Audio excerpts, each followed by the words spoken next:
प्लासी के युद्ध का परिणाम मीर जाफर को नवाब बनाया गया तथा उस पर उस समय तक कंपनी की प्रशासन की जिम्मेदारी के लिए तैयार नहीं थी, इसलिए वह व्यापार के विस्तार तक ही सीमित रही।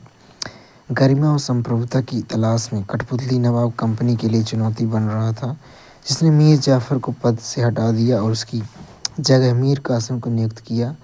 मीर कासिम सन 1764 में बक्सर के युद्ध में हार गया और मीर जाफर को पुनः नवाब बना दिया गया। वर्ष 1765 में मुगल सम्राट ने कंपनी को बंगाल का दीवान नियुक्त किया, जिससे प्रांत के विशाल राजस्व संसाधन तक पहुंच की अनुमति मिल गई।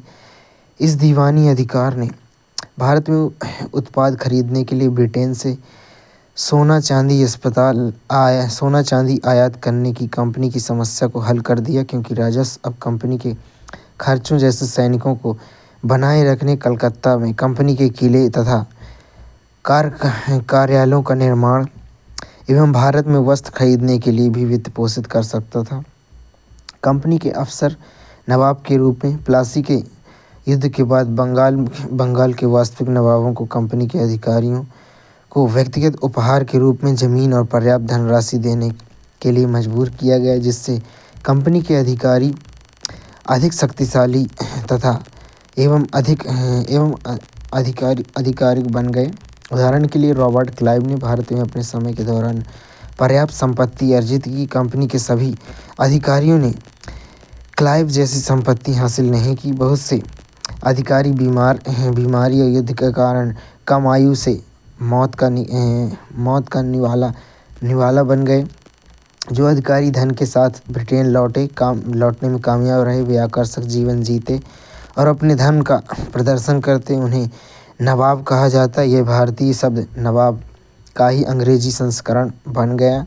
कंपनी का विस्तृत शासन। ईस्ट इंडिया कंपनी वर्ष 1757 से 1857 तक भारतीय क्षेत्र पर सीधे सैन्य हमलों के बजाय आधिपत्य करने से पूर्व अपना प्रभाव बढ़ाने के लिए विभिन्न प्रकार के राजनीतिक, आर्थिक, कूटनीतिक तरीकों को अपनाया, जिनमें निम्नलिखित हैं। जिसमें भारतीय राज्यों में रेजिमेंट। 1764 के बक्सर युद्ध के बाद कंपनी ने भारतीय राज्यों में रेजिमेंट नियुक्त किया, जिन्होंने कंपनी के हितों को आगे बढ़ाने के लिए राजनीतिक या वाणिज्यिक एजेंटों के रूप में कार्य किया। इसके माध्यम से कंपनी के अधिकारियों ने भारतीय राजस्व के आंतरिक मामलों में हस्तक्षेप शुरू कर दिए, जिससे उत्तराधिकारी और प्रशासनिक नियुक्ति के निर्णय भी शामिल थे।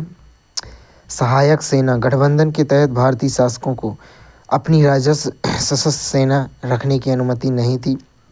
कंपनी सहायक सेना के माध्यम से उन्हें सुरक्षा प्रदान करती, लेकिन सहायक सेना प्रदान करने के लिए शुल्क लिया जाता। भुगतान करने में विफलता के परिणामस्वरूप दंड के रूप में क्षेत्र कंपनी को सौंपने के लिए मजबूर किया जाता। गवर्नर जनरल के रूप में लॉर्ड वेलेस्ली 1798 से 1805 ईस्वी के शासनकाल के दौरान अवध के नवाब को सहायक सेना के लिए भुगतान करने में विफल रहने के कारण कुशासन के आरोप में सन 1801 में अपना आधे से अधिक क्षेत्र ईस्ट इंडिया कंपनी को सौंपना पड़ा। इसी आधार पर हैदराबाद के भी क्षेत्र छीन लिए गए।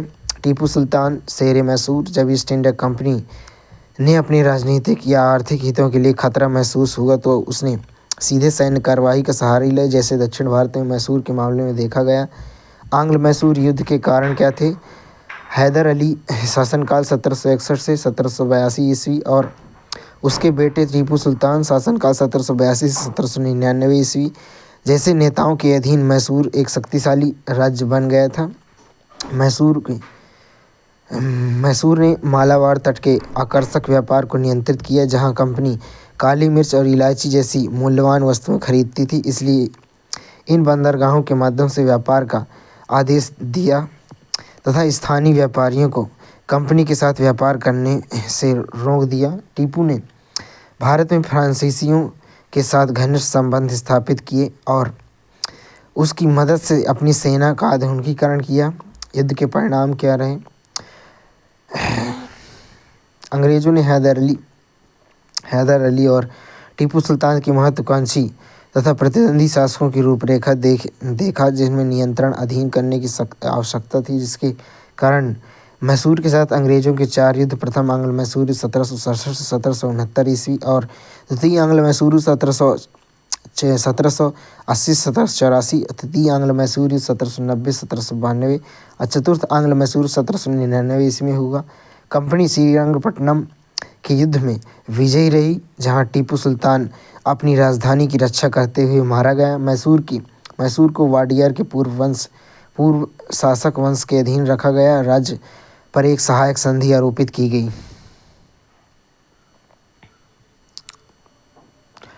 टीपू का खिलौना शेर। यह टीपू के एक विशालकाय मशीनी खिलौने की तस्वीर है। इसमें यह नकली शेर एक यूरोपीय सिपाही को दबाए हुए है। जब इसका हैंडल घुमाया जाता है तो नकली शेर दहाड़ता है। सिपाही के भीतर से चीख की आवाज़ें आती थी।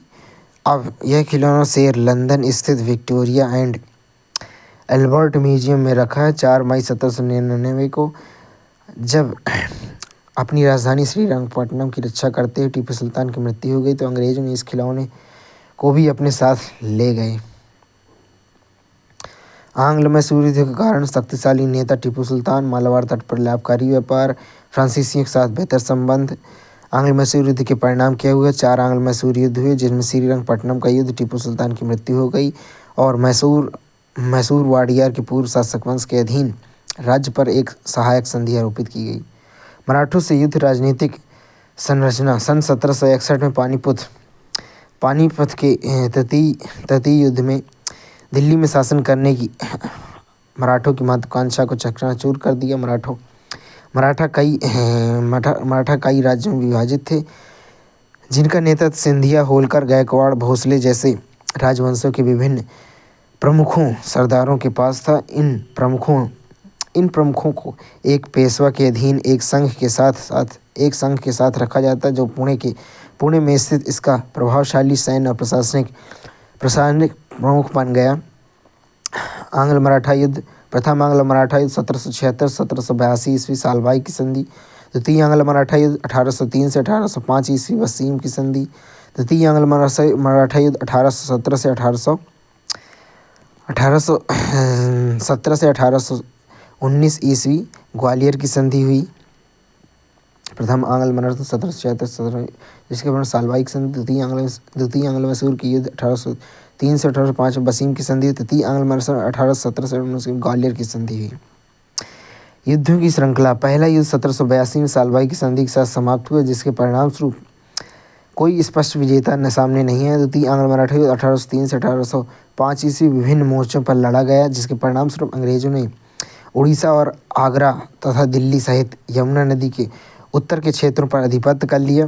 तृतीय आंग्ल मैसूर युद्ध 1817 से 1819 में कंपनी ने मराठा शक्ति को कुचल दिया, जिससे पेशवा को हटा दिया गया, जिन्हें पेंशन के साथ कानपुर के बिठूर भेज दिया गया। साथ ही कंपनी को विंध्य के दक्षिण के क्षेत्रों पर नियंत्रण प्राप्त कर लिया। सर्वोच्चता का दावा। 19वीं सदी की शुरुआत में कंपनी ने क्षेत्रीय विस्तार की आक्रामक नीति अपनाई। लॉर्ड हेस्टिंग्स 1813 से 1823 तक गवर्नर ने सर्वोच्चता की नीति पेश की, जिसमें दावा किया कि इसका अधिकार सर्वोच्च और सर्वोपरि थे तथा इसलिए कंपनी के हितों की रक्षा के लिए भारतीय राज्यों का विलय उचित है। व्यापक विलय की नीति के तहत अवध को 1756 में, व्यापक सिद्धांत के तहत सबसे पहले सतारा को 1848 में, फिर संबलपुर को 1849 में, फिर बघाट को 1850 में, 1854 में उदयपुर में, 1854 में नागपुर में, झांसी में 1854 और अवध में 1856 में व्यापक किया गया। सर्वोच्चता की नीति का उदाहरण क्या है? अंग्रेजों ने कर्नाटक के छोटे राज्य कित्तूर पर आधिपत्य करने का प्रयास किया। परिणाम स्वरूप कित्तूर की रानी चेन्नम्मा ने इसके विरुद्ध एक लोकप्रिय ब्रिटिश विरोधी आंदोलन का नेतृत्व किया। 1830 के दशक के अंत में कंपनी ने रूसी विस्तार के डर से उत्तर पश्चिमी क्षेत्र को मजबूत करने की कोशिश की। इस प्रयास में उसने 1838 और 1842 के बीच अफ़गानिस्तान के साथ एक लंबे युद्ध में भाग लिया, जिससे वहाँ अप्रत्यक्ष कंपनी शासन स्थापित हो गया। वर्ष 1839 में महाराजा रणजीत सिंह की मृत्यु के बाद सिख साम्राज्य के साथ 2 लंबे युद्ध लड़े, जिसके परिणामस्वरूप 1849 ईस्वी में पंजाब पर ब्रिटिश आधिपत्य हो गया। विलय की नीति भारत में विलय की ये अंतिम लहर लॉर्ड डलहौजी के शासनकाल में आई, जिसने 1848 से 1856 तक गवर्नर जनरल के रूप में कार्य किया। विलय की नीति, जिसे व्यक्तिगत सिद्धांत भी कहते हैं, के तहत कोई भारतीय शासक बिना किसी पुरुष उत्तराधिकारी के हो तो उसका राज्य स्वचालित रूप से कंपनी क्षेत्र के अधीन हो जाता है। इस सिद्धांत का प्रयोग करते कई राज्यों पर आधिपत्य कर लिया। 1848 में सतारा में, 1850 में संबलपुर में, 1852 में उदयपुर में, 1853 में नागपुर में, 1854 में झांसी में, 1856 में अवध में, 1856 में अवध शामिल है। नए शासन की स्थापना वारेन हेस्टिंग्स के पूर्व कंपनी ने न केवल बंगाल में बल्कि बम्बई मद्रास में भी नियंत्रण प्राप्त कर लिया, जो प्रेसिडेंसी नामक प्रशासनिक इकाइयों में विभाजित थे। प्रत्येक पर एक गवर्नर शासन किया जाता था। गवर्नर जनरल प्रशासन की सर्वोच्च प्रमुख के रूप में कार्य करता था। वारेन हेस्टिंग के तहत प्रमुख प्रशासनिक सुधार में सन 1772 ईस्वी तक नई न्यायिक प्रणाली स्थापित की गई, जिसमें प्रत्येक जिले में 2 अदालतें, एक आपराधिक अदालत फौजदारी अदालत और एक दीवानी अदालत थी। भारतीय कानूनों की व्याख्या मौलवियों और हिंदू पंडितों द्वारा यूरोपीय जिला कलेक्टरों के लिए की जाती थी, जो दीवानी अदालतों की अध्यक्षता करते, जबकि आपराधिक अदालतें अभी भी काजी और मुफ्ती के अधीन थी, लेकिन कलेक्टरों की देखरेख में कार्यरत थी। स्थानीय कानूनों की विभिन्न व्याख्याओं के मुद्दे को संबोधित करने के लिए 11 पंडितों को 1775 ईस्वी में हिंदू कानून का सारांश संकलित करने का कार्य सौंपा गया। एल बी हंड्रेड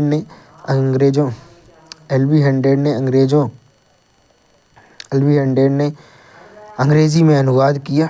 1778 ईस्वी तक यूरोपीय न्यायाधीशों के लाभ के लिए मुस्लिम कानूनों का एक नया कोड भी संकलित किया गया। 1773 ईस्वी में रेगुलेटिंग एक्ट के कारण एक नई सुप्रीम कोर्ट की स्थापना हुई, जबकि कलकत्ता की सदर निजामत अदालत नामक अपील की वकालत स्थापित की गई।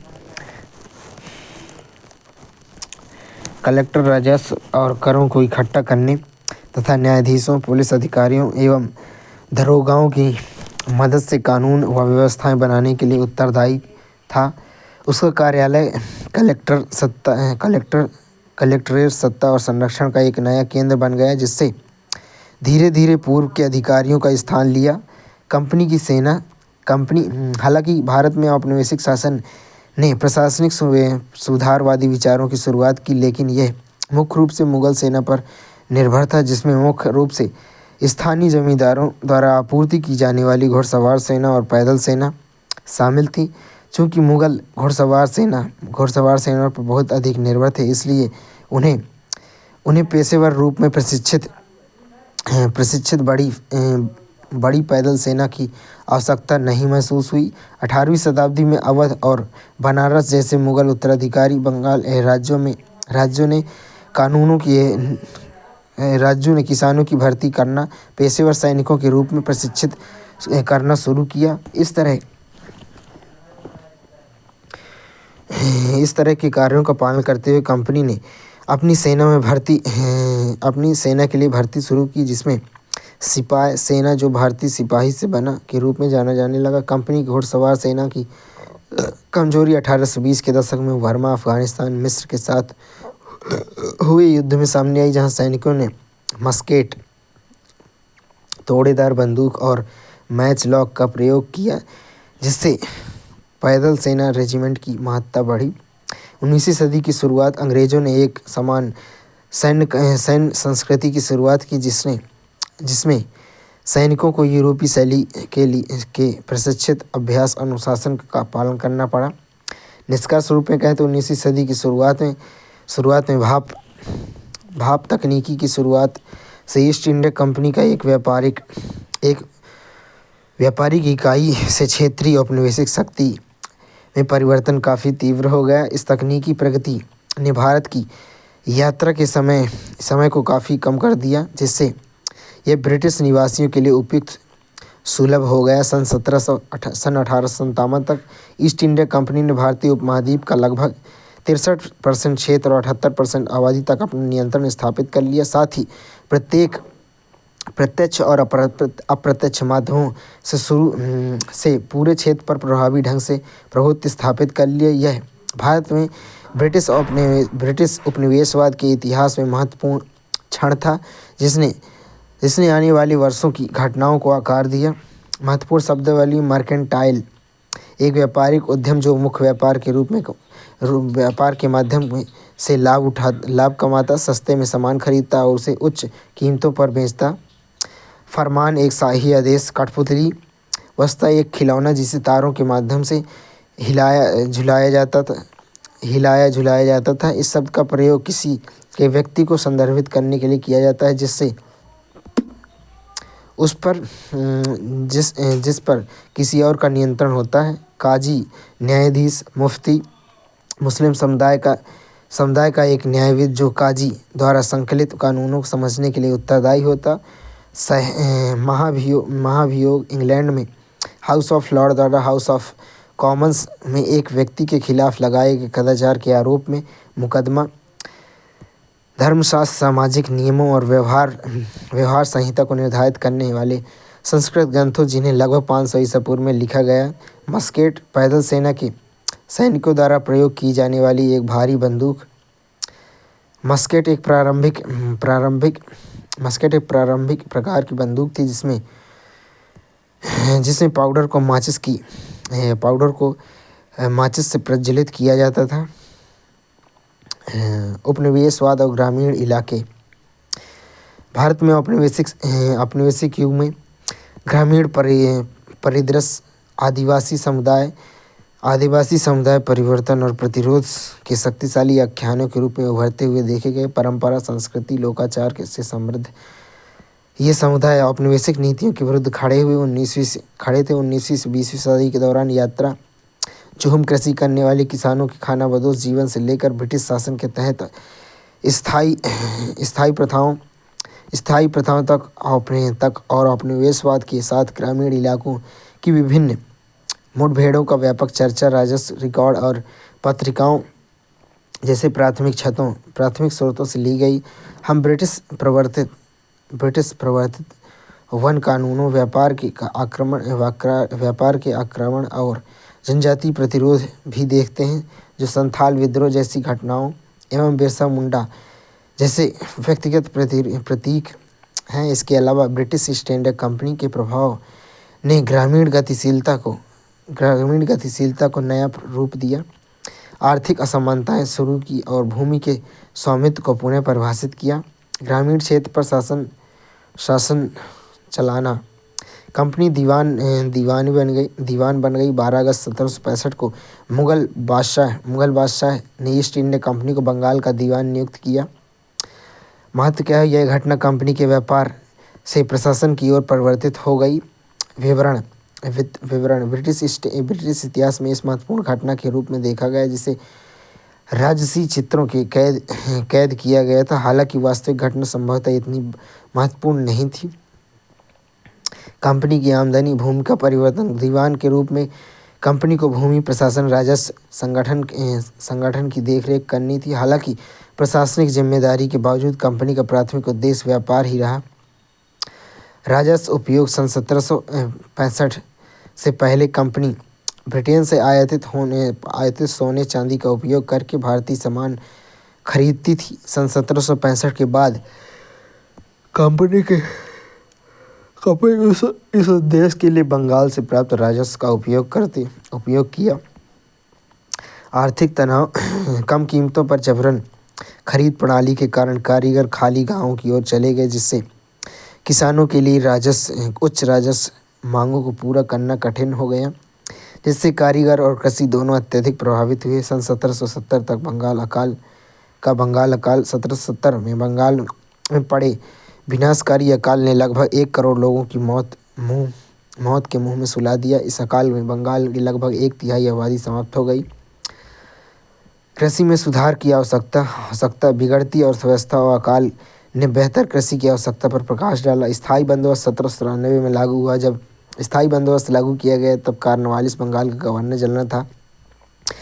राजस्व राशि स्थायी रूप में तय की गई। कंपनी ने राजाओं तथा तालुकदारों को जमींदारों के रूप में मान्यता दी। जमींदार किसानों से लगान वसूलते और कंपनी को राजस्व देने हेतु उत्तरदायी थे। स्थायी बंदोबस्त से संबंधित मुद्दे। उच्च राजस्व मांग के कारण कई जमींदारों को अपनी जमीनें खोनी पड़ी।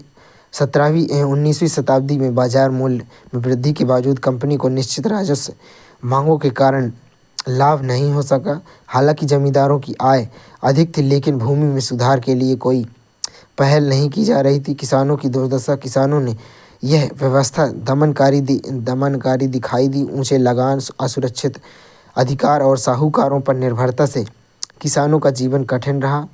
एक नई व्यवस्था महालवाड़ी बंदोबस्त 1822 क्षेत्र। इसे मुख्य रूप से बंगाल प्रेसिडेंसी के उत्तर पश्चिम प्रांतों में लागू किया गया।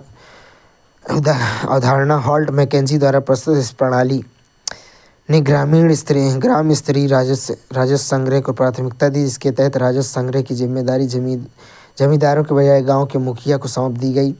रैयतवाड़ी प्रणाली मुनरो व्यवस्था। इसे ब्रिटिश नियंत्रण वाले दक्षिण भारत के इलाकों में लगाया गया। रैयतवाड़ी प्रणाली कैप्टन रीड द्वारा शुरू की गई और टॉमस रो द्वारा विस्तार की गई, जो रैयतों या कृषकों के साथ सीधे बस्तियों पर ध्यान केंद्रित करती। इस प्रणाली के तहत सीधे किसानों के साथ संपर्क बनाया जाता। इस प्रणाली में अंग्रेज की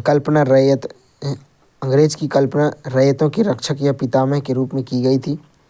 नई प्रणाली के साथ चुनौतियां की। महालवाड़ी रैयतवाड़ी दोनों प्रणाली की समस्या का सामना करना पड़ा, जिसमें उच्च राजस्व मांग के कारण किसानों की अपनी जमीनें छोड़नी पड़ी। किसानों को संपन्न किसानों से बदलने का उद्देश्य पूरा नहीं हुआ। नई कार्यान्वित प्रणाली किसानों का कल्याण सुनिश्चित नहीं कर सकी, ना ही कंपनी की राजस्व आकांक्षाओं को पूरा कर सकी। स्थायी बंदोबस्त के समय लॉर्ड कॉर्नवालिस गवर्नर जनरल था। बंगाल 1793 में लागू किया गया। Ryotwari Thomas Munro Bengal governor general था। मद्रास में 1833 में लागू किया गया। और महालवाड़ी हॉल्ट मैकेंजी गवर्नर था। उत्तर पश्चिम प्रांत 1822 में लागू किया गया। स्थायी बंदोबस्त में देखें तो लॉर्ड कॉर्नवालिस 1793। रैयतवाड़ी बोले तो मुनरो, रो से रा, रैयतवाड़ी से रो, मुनरो याद करोगे। महालवाड़ी से मैकेंजी, हॉल्ट मैकेंजी, महालवाड़ी से मैकेंजी याद करेंगे। यूरोप के लिए फसलें। अंग्रेज समझते थे कि भारत के ग्रामीण इलाके दोहरे उद्देश्य राजस्व प्राप्त करना और यूरोप के लिए आवश्यक फसलें उगाना की पूर्ति कर सकते हैं। 18वीं शताब्दी के अंत तक उनका ध्यान नकदी फसलों जैसे अफीम, नील और सामान की खेती का विस्तार पर था। उन्होंने विविध भारतीय क्षेत्रों में जूट, चाय, गन्ना, गेहूं, कपास, चावल जैसी फसलों की खेती बढ़ावा देने के लिए विभिन्न तरीकों का उपयोग किया। क्या रंग का भी कोई इतिहास है? नील की उत्पत्ति। यह नीला रंग नील के पौधों से प्राप्त हुआ है। 19वीं सदी का ब्रिटेन भारतीय नील के पौधों से निर्मित डाई का उपयोग करता था, क्योंकि उस समय भारत विश्व का सबसे बड़ा नील आपूर्ति करता था। तुलना करें तो आर्ट पेरिस भारत में एक कलमकारी प्रिंटिंग को प्रदर्शित करता है, जबकि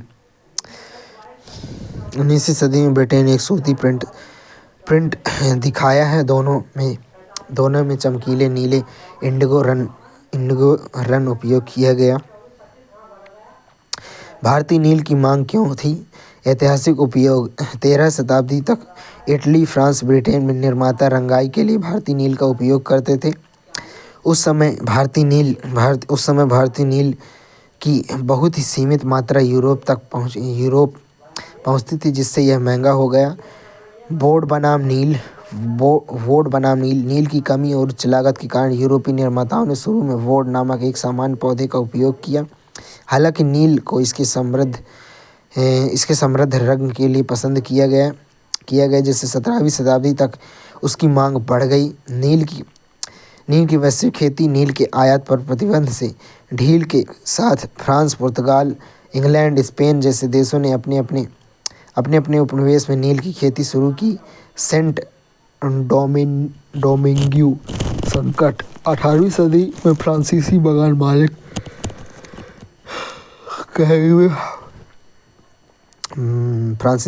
मालिक कैरिबियन से सेंट हामिन्यू में नील और चीनी का उत्पादन करते।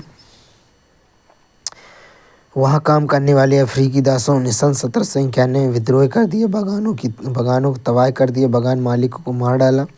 सन 1793 तक फ्रांस ने अपने उपनिवेशों में दासता को समाप्त कर दिया। परिणामस्वरूप कैरिबियाई नील बागान नष्ट हो गए।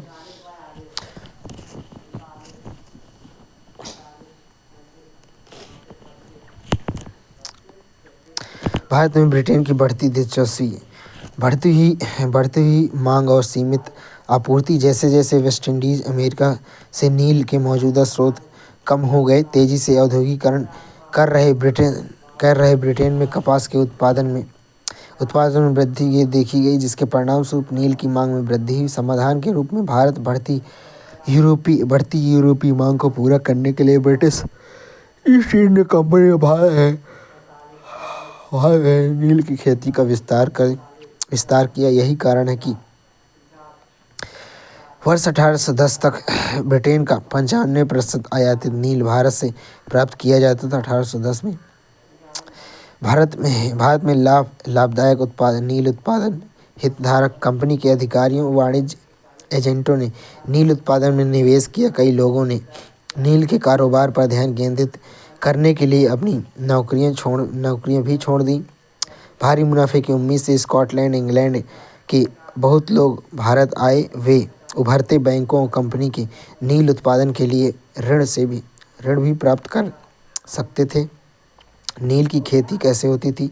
नील की खेती में दो मुख्य तरीके थे, निज और रैयती। निज खेती की व्यवस्था, बागान मालिक खुद अपनी भूमि में नील का उत्पादन करते। या तो वह जमीन खरीद लेते या दूसरे जमींदार से जमीन भाड़े पर लेते और मजदूरों को काम पर लगाकर नील की खेती करवाते। निज प्रणाली, इस प्रणाली में बागवान प्रत्यक्ष तौर पर नील का उत्पादन करते, चाहे वह खरीदी गई हो या किराए पर ली गई हो। निज खेती की समस्या क्या थी? भूमि की कमी के कारण विस्तार में कठिनाई, श्रम जुटाने के लिए धान की कृषि की अवधि के साथ भी टकराव हुआ। बड़े पैमाने पर निज के लिए हल बैलों के लिए भी महत्वपूर्ण निवेश की आवश्यकता थी। नील की खेती निज प्रणाली से सीधे तौर पर बागान मालिकों द्वारा प्रबंधित थी और रैयत प्रणाली के तहत संविदात्मक दायित्व के अंतर्गत रैयत थी। रैयत की भूमि पर नील की खेती संविदात्मक दायित्व, संविदात्मक समझौते के तहत रैयतों को नील की खेती के लिए नगद अग्रिम राशि प्राप्त होती थी। कर्जा लेने वाले रैयत अपनी भूमि का 25% हिस्सा नील की खेती के लिए समर्पित करने के लिए बाध्य थे। चुनौतियां क्या रही?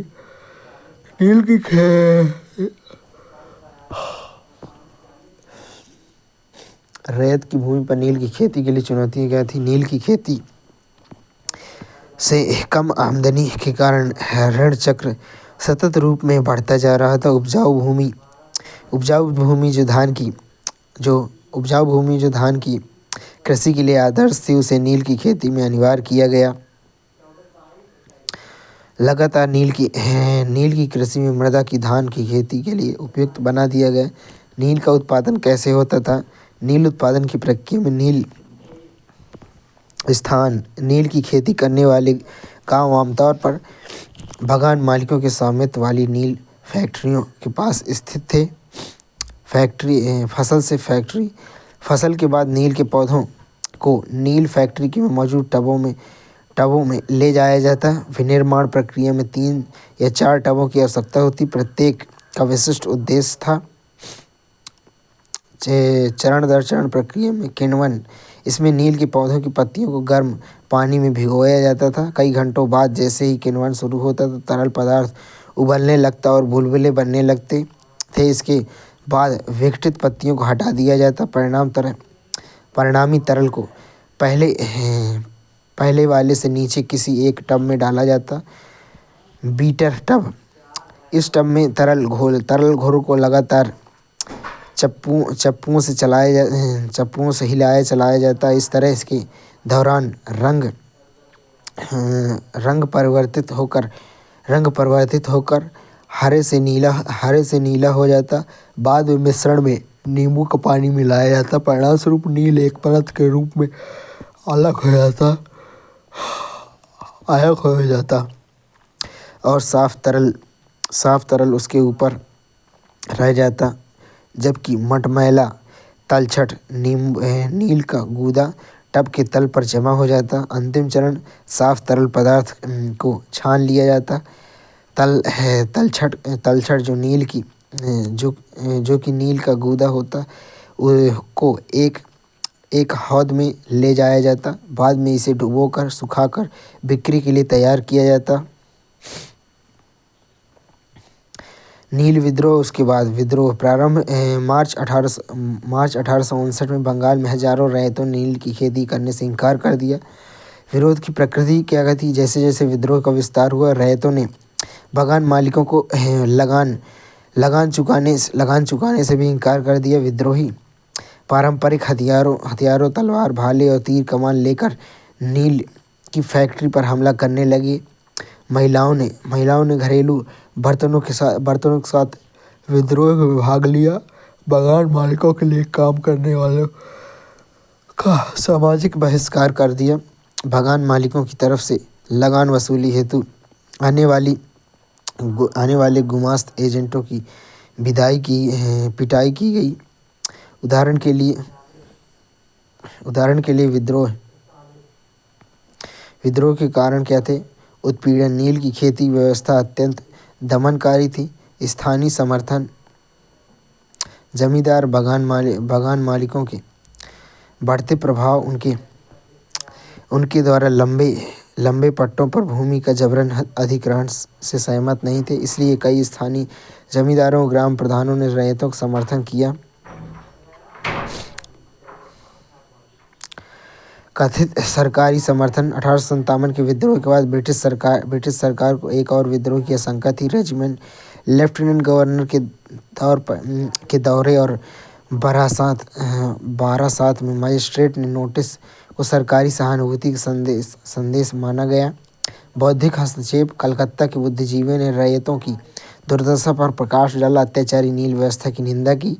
सरकार की प्रतिक्रिया, सैन्य भागीदारी, बागान मालिकों की सुरक्षा के लिए सेना तैनात की गई। नील आयोग, इंडिगो प्रणाली की जांच के लिए नील आयोग गठित किया गया। बागान मालिकों को किसानों की नील की खेती जबरन दबाव बनाने के लिए दोषी पाया गया। बागान मालिकों को दोषी पाया गया। रैयतों के लिए नील की खेती से होने वाले नुकसान को स्वीकार किया गया। रैयतों की सलाह दी गई कि वे भविष्य में नील की खेती करने से मना कर सकते हैं। प्रभाव क्या हो? तत्कालीन प्रभाव, विद्रोह के बाद बंगाल में नील उत्पादन में गिरावट आई। परिचालन स्थानांतरण, बागान मालिकों ने अपना परिचालन बिहार में स्थानांतरित कर दिया। सिंथेटिक रंगों की खोज, 19वीं सदी के अंत में सिंथेटिक रंगों की खोज ने नील व्यवसाय को प्रभावित किया। चंपारण आंदोलन, महात्मा गांधी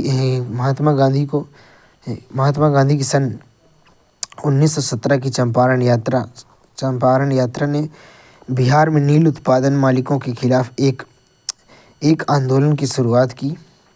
कुदाल और हल कृषक अर्थव्यवस्था की सीमाओं से बाहर की ओर विस्तार विस्तार से अनेक परिवर्तन आए, जिससे राजमहल की पहाड़ियों के इलाके में स्थित वन और चारागाह अर्थव्यवस्था में समा गए। राजमहल की पहाड़ियों में बुकानन की टिप्पणी क्या है? 19वीं सदी की शुरुआत में राजमहल पहाड़ी की यात्रा करते हुए फ्रांसिस बुकानन ने इस क्षेत्र की दुर्गमता को देखा और निवासियों के विरोधाभास पर ध्यान दिया। जैसा कि बाद में राजस्व अभिलेखों से ज्ञात हुआ कि पहाड़िया लोग वनों पर निर्भर थे, स्थानांतरित कृषि करते थे। वे जंगल की प्रचुरता, खेतों के लिए भूमि बदलने और स्थिरता सुनिश्चित करने पर निर्भर थे। बुकानन कौन थे? बुकानन ने सन 1794 से 1815 के बीच बंगाल चिकित्सा सेवा में कार्य किया। वह केवल एक चिकित्सक ही नहीं बल्कि एक संरक्षक भी थे। और बाद में उन्हें हैमिल्टन नाम विरासत में मिला, जो बुकानन हैमिल्टन बन गया।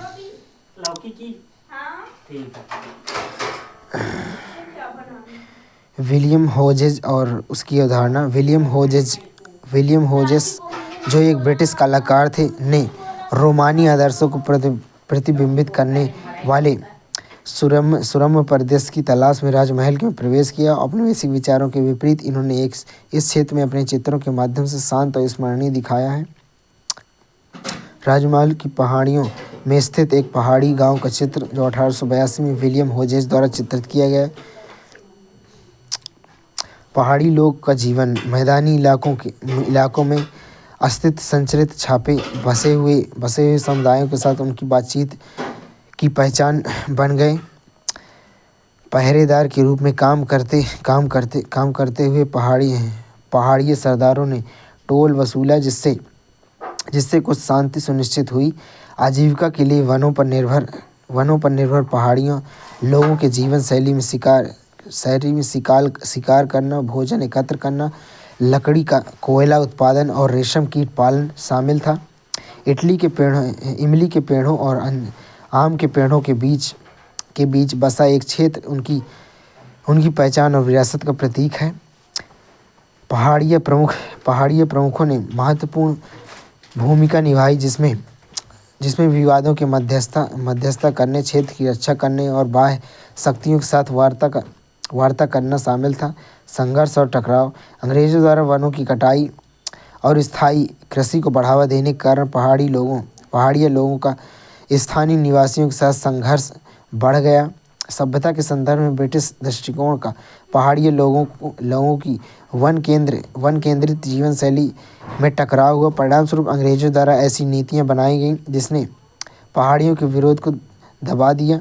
दमनकारी नीतियों के साथ औपनिवेशिक अधिकारियों के साथ मुठभेड़ ने पहाड़िया लोगों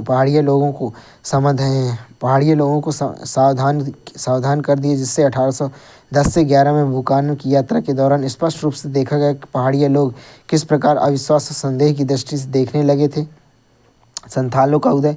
संथालों ने स्थानीय निवासियों का प्रतीक बनकर वन को साफ कर दिया और स्थानीय कृषि का अभ्यास करना शुरू किया। संथालों ने बढ़ते प्रभाव ने पहाड़िया लोगों को राजमहल की पहाड़ी में स्थानांतरित कर दिया। प्रतीकात्मक प्रतिनिधित्व का उभरना। जहाँ पहाड़िया लोगों की पहचान उनकी कुदाल स्थानांतरित कृषि से की गई, वहीं नए बसे संथालों की पहचान उनके हल और स्थायी कृषि से की गई। संथाल अगुआ बाशिंदे। बुकानन का अवलोकन। 1810 में बुकानन ने राजमहल पहाड़ी के हिस्से गंजूरिया पहाड़ से होकर यात्रा की और एक पुराने गांव की खोज की, जिसके साथ हाल में खेती की गई भूमि थी।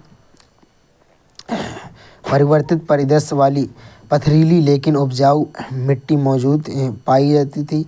मानव श्रम की क्षमता के साक्ष्य प्रस्तुत करते इस क्षेत्र में बुकानन ने धन और सुंदरता के संभावित स्वर्ग के रूप में प्रस्तुत किया। कृषि योग्य भूमि की ओर परिवर्तन। का श्रेय संथालों को दिया जाता है, जिन्होंने जिन्होंने जंगलों को साफ किया और पूर्व में पहाड़ी क्षेत्रों में रहने वाले निवासियों को विस्थापित करके स्वयं वहां बस गए।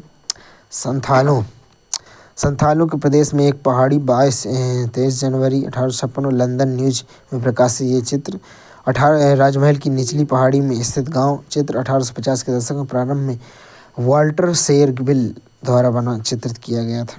संथाल लोग राजमहल की पहाड़ी में कैसे पहुंचे? संथाल 1780 के दशक में आसपास बंगाल में आने लगे। जमींदार लोग खेती के लिए नई भूमि तैयार करने और खेती का विस्तार करने के लिए उन्हें भाड़े पर रखते थे तथा ब्रिटिश अधिकारियों ने उन्हें जंगल महलों में बसने का नियंत्रण दिया। पहाड़ियों द्वारा स्थायी कृषि को अपनाने के विरोध और जंगलों को काटने से इनकार करने के कारण अंग्रेजों ने संथालों की ओर रुख किया। राजमहल की बसावट संथालों को राजमहल की पहाड़ी तलहटी में भूमि प्रदान की गई, जिसके कारण स्थायी कृषि अपनाने के लिए प्रोत्साहित किया गया। सन 1832 तक जमीन की एक बड़े इलाके को दमिनकोह के रूप में सीमांकित किया गया। दमिनकोह को संथाल क्षेत्र के रूप में नामित किया गया और खंभों से घिरा यह क्षेत्र बसे हुए मैदानों और पहाड़ियों क्षेत्रों दोनों से अलग हो गया।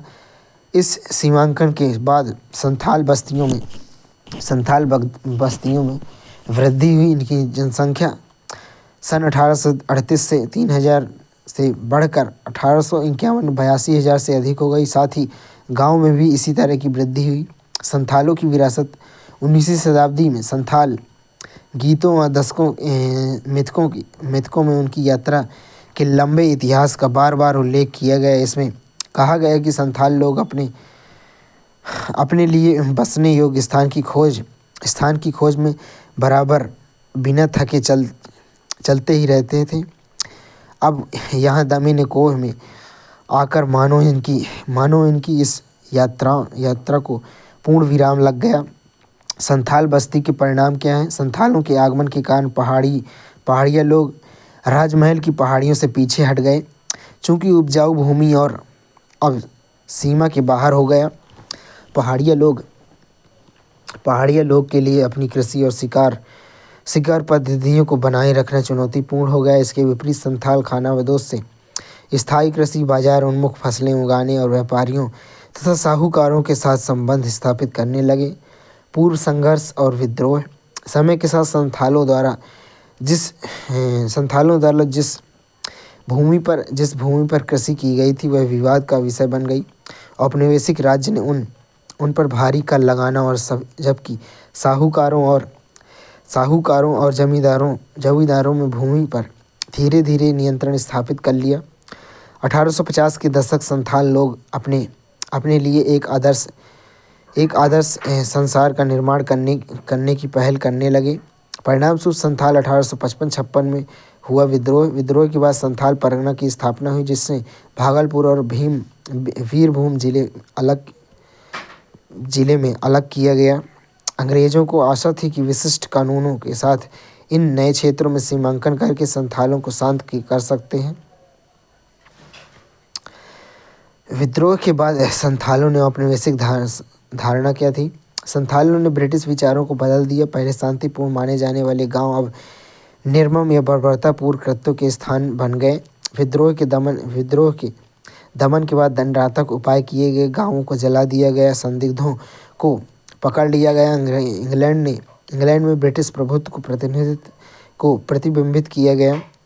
देहात में विद्रोह बम्बई दक्कन इतिहासकार एक महत्वपूर्ण किसान विद्रोह के नज़रिए से बॉम्बे दक्कन में ग्रामीण इलाकों में बदलावों की हड़ताल करते हैं। यह उथल पुथल उस समय की जीवन शिकायतों और व्यापक संघर्ष में समृद्ध अंतर्दृष्टि प्रदान करती है। इसके अलावा तत्कालीन विद्रोह रिकॉर्ड स्थापित करते हैं, क्योंकि राज्य अधिकारी व्यवस्था बहाल करने के कारणों की जांच करते हैं, वे जो इतिहासकारों के लिए अमूल्य स्रोत साबित होते हैं। 1875 का किसान विद्रोह 1875 में उल्लेखनीय विद्रोह हुए, जिसकी शुरुआत पूना में हुई थी, जहां किसानों या रैयतों ने दुकानदारों और साहूकारों द्वारा रखे गए खाता बही खाते तथा ऋण बॉन्ड की मांग की और उन्हें नष्ट कर दिया। कुछ ही समय में यह विद्रोह 30 से अधिक गांवों तक फैल गया। लगातार किए जा रहे विद्रोहों ने साहूकारों पर हमला करना, बही खातों और ऋण बंध जलाकर नष्ट कर दिए। इसकी भयावहता को देखते हुए अधिकारियों ने इस विद्रोह को 1857 के निर्णायक विद्रोह से जोड़ा, जिसके परिणामस्वरूप बड़ी संख्या में गिरफ्तारी और सैन्य तैनाती, महत्वपूर्ण दमनकारी उपाय किए गए। ऐतिहासिक संदर्भ: जैसे जैसे अंग्रेजों ने भारत में अपनी शासन विस्तार किया, उन्होंने नई राजस्व प्रणालियाँ शुरू की। राजस्व वृद्धि में इनकी अंतर्निहित सीमाओं के कारण बंगाल की स्थायी बंदोबस्त के सार्वभौमिक रूप से लागू नहीं किया गया। 19वीं सदी में कब्जा किए गए नए क्षेत्रों में अस्थायी राजस्व बंदोबस्त प्रदान किए गए। रैयतवाड़ी व्यवस्था: अर्थशास्त्री डेविड रिकार्डो से प्रभावित होकर ब्रिटिश अधिकारी ने इस नई प्रणाली के अनुकूलित करने की मांग की। बम्बई दक्कन में रैयतवाड़ी प्रणाली की शुरुआत की गई। यह प्रणाली हर 30 वर्ष में आवधिक पुनरावलोकन के साथ मिट्टी की उत्पादकता के आधार पर सीधे रैयत के साथ राजस्व का निपटान करती थी। एक नई राजस्व प्रणाली रैयत व्यवस्था में राजस्व मांग इतनी अधिक थी कि कई किसानों ने इसके भय से अपने गांव छोड़ दिए। यह प्रभाव अनुपजाऊ मृदा, अनियत मृदा वाले क्षेत्रों में सबसे अधिक था। आधिकारिक रूप से अधिकारियों द्वारा आक्रामक राजस्व निष्कर्षण तकनीकों ने किसान संकट को और बढ़ा दिया। 1830 के दशक तक आते आते यह समस्या और गंभीर हो गई। 1832 के बाद कृषि उत्पादों की कीमतों में तेजी गिरावट आई और लगभग डेढ़ दशक तक इस स्थिति में कोई सुधार नहीं आया, जिसके परिणामस्वरूप किसानों की आय में और भी गिरावट आई। इस दौरान सन 1832 और 1834 के वर्षों में ग्रामीण क्षेत्र अकाल की चपेट में आकर बर्बाद हो गए। दक्कन का एक तिहाई पशुधन मौत के मुंह में चला गया और आधी मानव जनसंख्या भी काल का ग्रास बन गई। जो बचे उनके पास भी उस संकट का सामना करने के लिए खाद्यान्न नहीं था। राजस्व की बकाया राशियां आसमान छूने लगी। राजस्व की मांग और किसान का कर्ज: 1840 के दशक में किसान ऋणग्रस्तता की सीमा चिंताजनक रूप में बढ़ने लगी। 1820 के दशक में राजस्व मांगों की कमियों को पहचानते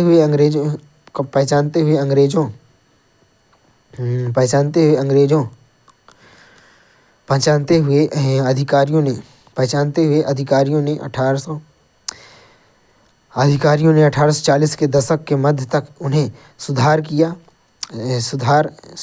सन 1845 के बाद जैसे जैसे कृषि कीमतें ठीक होने लगी, किसानों ने कृषि का विस्तार करना शुरू किया। हालांकि विस्तार करने के उद्देश्य से उनकी वित्तीय ज़रूरतें, चाहे वह आवश्यक वस्तुओं, कृषि उपकरण या भूमि के लिए हो, उन्हें साहूकारों पर निर्भर बनाए रखा। कपास उत्पादन में वृद्धि: 1860 के दशक में अमेरिकी कपास पर निर्भरता: 1860 के दशक में ब्रिटेन का 75% कपास अमेरिका से आयात होता था, जिससे अत्यधिक निर्भरता से चिंता पैदा हुई। आयात उत्पादन में वृद्धि: 1860 का दशक अमेरिकी गृहयुद्ध का प्रभाव, वैकल्पिक स्रोत की खोज, भारतीय कपास उत्पादन में तेजी, अर्थव्यवस्था, अमेरिकी कपास पर अत्यधिक निर्भरता।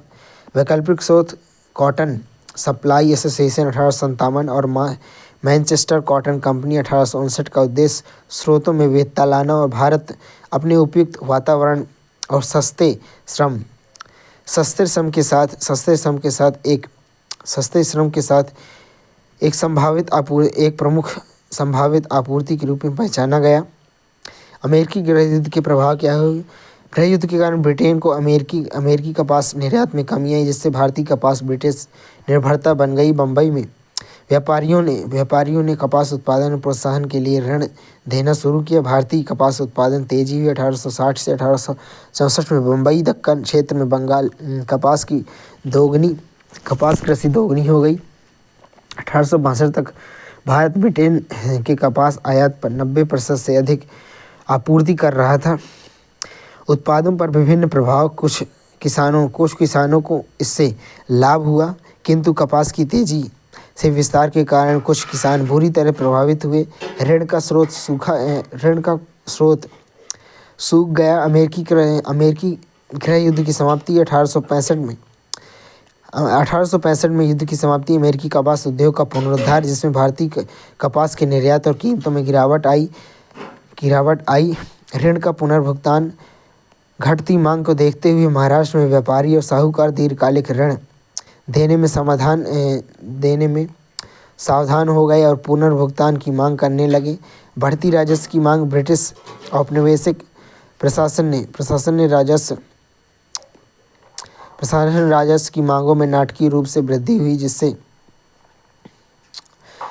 की, जिससे रैयतों के लिए स्थिति जटिल उत्पन्न हो गई, जो पहले से ही कपास की गिरती कीमतों से जूझ रहे थे। अन्याय का अनुभव, साहूकारों के साथ तनाव, ऋणदाता द्वारा ऋण देने से इनकार किए जाने पर रैयत समुदाय को बहुत गुस्सा आया। ये युद्ध सिर्फ इस बात पर केंद्रित नहीं था कि वे ऋण के गर्त में गहरे से गहरे डूबे जा रहे थे, अथवा कि वे अपने जीवन को बचाने के लिए ऋणदाता पर पूर्ण रूप से निर्भर हैं, बल्कि वे इस बात से ज़्यादा नाराज़ थे कि ऋणदाता वर्ग इतना संवेदनहीन हो गया कि वह इसकी हालत पर कोई तरस नहीं खा रहा था। प्रथागत मानदंड का क्षरण, ऋणदाता ग्रामीण क्षेत्रों में प्रथागत मानकों यानी कि रूढ़िवादी रिवाजों का भी उल्लंघन कर रहे थे। पूर्व औपनिवेशिक मानदंड जैसे कि मूल राशि पर ब्याज की सीमा को नज़रअंदाज किया गया था। कुछ साहूकार अत्यधिक ब्याज वसूलने लगे थे। सीमा कानून में हेरफेर, 1859 का कानून, जिसका उद्देश्य अनिश्चितकालीन ब्याज संचयन को रोकना था, साहूकारों द्वारा तोड़ मरोड़ कर पेश किया गया, जो रैयतों को हर 3 वर्ष में अपने बॉन्ड की नवीनीकृत करने के लिए मजबूर करते थे। बॉन्ड और डीड का अविश्वास, औपनिवेशिक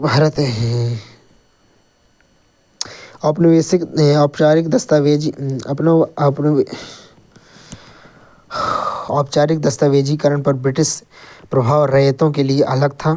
दक्कन दंगा आयोग की गवाही, कई रैयत याचिकाओं में साहूकारों द्वारा अन्याय, अत्यधिक ब्याज दरों और शोषणकारी प्रथाओं का दस्तावेजीकरण किया गया, जिसने उन्हें ऋण साधों को अस्वीकार करने, फर्जी खाता प्रविष्टियों और किसानों की संपत्ति से अनुचित अधिग्रहण जैसे मुद्दे पर भी प्रकाश डाला गया।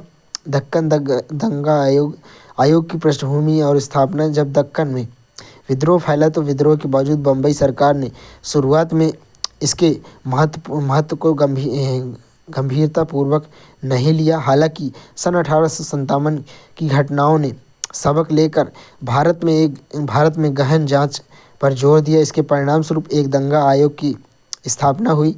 ऐतिहासिक आंकड़ों का समृद्ध स्रोत, दक्कन दंगे की रिपोर्ट इतिहासकारों के लिए महत्वपूर्ण है। यह अवधि एक बहुमुखी दृष्टिकोण प्रस्तुत करती है, जो दंगा प्रभावित जिलों में व्यापक पूछताछ से प्राप्त हुआ। इससे रैयतों, साहूकारों,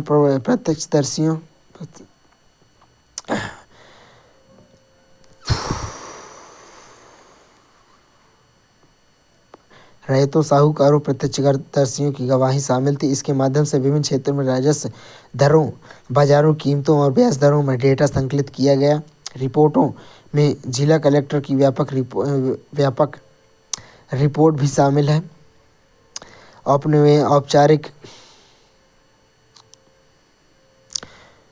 औपचारिक पूर्ववर्ती और व्याख्या।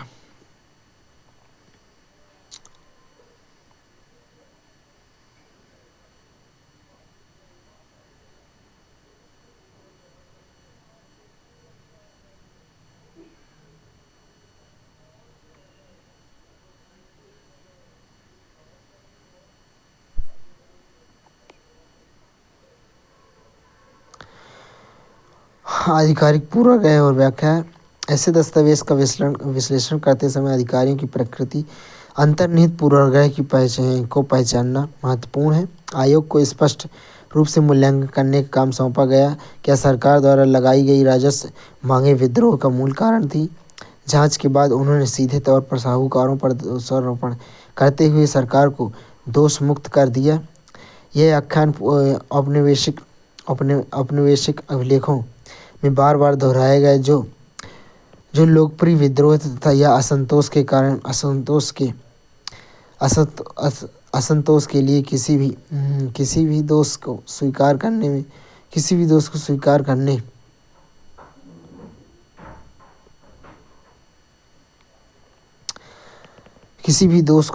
करने में औपनिवेशिक शासन द्वारा लगातार झिझक को रेखांकित करता है। पुनः जांच की अनिवार्यता। जब दक्कन के दंगे की रिपोर्ट जैसी आधिकारिक रिपोर्ट ऐतिहासिक घटनाओं के साथ जोड़ने के लिए आवश्यक है, ऐसी रिपोर्ट को संदर्भित गंभीरता से लिया जाना चाहिए। पहलुओं को अधिक संतुलन और व्यापक तस्वीर पेश करने के लिए इतिहासकारों ने इन रिपोर्टों को समाचार पत्रों, औपचारिक खातों, कानूनी दस्तावेज और जब संभव हो